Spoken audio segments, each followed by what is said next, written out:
Today we're tackling a really big question, one that feels like it's right at the heart of so many things going on in the world today. So let's just dive right in. In an age where we have all the information in the universe in our pockets, why does it feel like we've collectively decided to embrace ignorance? It's a huge, baffling contradiction, right?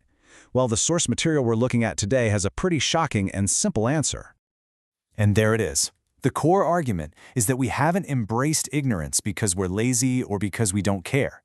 We've done it because the truth itself has become, well, unknowable. It feels like it's just slipped right through our fingers. So, how on earth did that happen? To really get how truth became so elusive, we have to look at the massive systems that run our world. And according to this analysis, this wasn't some accident. Oh no, it was a feature, not a bug, and it was driven by a very specific, very powerful force. And here's the culprit. The central idea is that complexity itself has been turned into a tool, even a weapon. In the constant chase for profit, the critical systems of our world have been made so intentionally complicated, so convoluted, that for the average person, they're basically impossible to understand. As the source says, it renders us senseless. And this overwhelming complexity hides how things actually work in three major areas of our lives. I mean, think about it for a second. Can you really explain how your smartphone works, from the microchip to the cell tower? Or what about the dizzying dynamics of the global financial market? Or the philosophical ideas that our entire legal system is built on? If you're like most of us, the answer is probably no. The truth of these systems has become functionally unknowable. So, what do you do when you can't rely on truth to figure out what's right and wrong? Well, you find another way. And this has led us down a path that completely flips our moral compass upside down. The source calls this the path of power. You see, the old model was pretty straightforward. You use your head to find the truth, and that truth then informs your heart on how to be a good person. But what happens when the head throws its hands up and says, "I can't find the truth"? We fall back on something much, much more primal. And this is the new process. Just look at where it starts. Not with the head, but with the gut. The first question we ask is no longer what is true, but what can I do?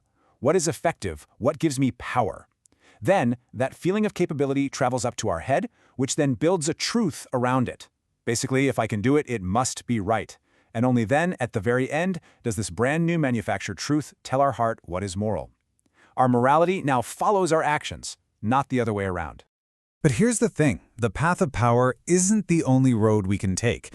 The source material lays out this really powerful alternative. It's one that isn't based on what we can do, but on something completely different. This is the path of service. This path starts from a totally different place. The first question isn't, what can I do? It's, how can I connect? And the act of seeking that connection with others, as the text argues, is what inspires love. And that love, in turn, sparks new wisdom, showing us even more ways to connect. You see? It's this beautiful, self-sustaining cycle that's all about relationship, not results. Okay, so now we have these two completely opposite paths. One is all about what we can do, and the other is about how we can be. Let's put them side by side and really unpack this fundamental conflict between power and service. It really all boils down to this: agency versus being. The path of power is defined by agency, your ability to act on the world, to acquire things, to get stuff done. But the path of service is all about being. It's the capacity to release, to give, and, in that very act of giving, to create renewal. This table just lays out the differences so clearly. Power is chasing outcomes, service is chasing connection. Power gives you a kind of knowing based on what works. Service gives you love. But look closely, and I mean really look at that last row. The ultimate consequence of a path built only on agency, on taking and doing, is that it actually threatens our existence. It's the path of being, of connecting and giving, that truly facilitates it. It's a huge paradox. And to make this really land, the source offers up this beautiful metaphor. Imagine power as a tree that's completely focused on its own growth. It's pulling in sunlight, sucking up water, taking nutrients from the soil. Its whole purpose is acquisition, just getting bigger and stronger for its own sake. Service, then, is that very same tree doing what nature intended for it to do, letting go of its fruit. And this isn't some kind of sacrifice. It's the whole point. Giving up the fruit is what allows for seeds to spread, for new life to begin.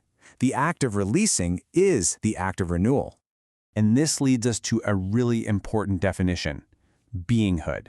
This is the superpower of the service path. It's our capacity to release and to renew, to give of ourselves without becoming less. In fact, it's that very act of giving that leads to renewal, what the text even calls a kind of resurrection. All right, for our final section, let's bring this all the way back to our starting question, because these two paths, power and service, they don't just lead to different choices, they lead to completely different states of being. And suddenly, we have a whole new way of understanding ignorance. It's not about not knowing enough facts. True ignorance, in his view, is the state of disconnection that you end up in when you follow the path of power. It's the loss of our ability to connect, to release, and to renew. It is the loss of our beinghood. So the opposite of that, naturally, is enlightenment. And again, this isn't about knowing everything in the universe. Enlightenment is simply the state of connection that you reach through the path of service. It's the full affirmation of our ability to release and renew. It proves that enlightenment isn't about knowing everything, it's about being connected to everything. So we end up right back where we started. But the question has gotten a lot sharper, hasn't it? It's not just, why are we ignorant anymore? It's, which path are we going to choose? Because when one path ultimately threatens our existence and the other one facilitates it, well, the stakes could not possibly be higher. So, in a world that seems built for power, how do we find the courage to consciously choose service? That's the thought I'll leave you with. Thanks for exploring it with me.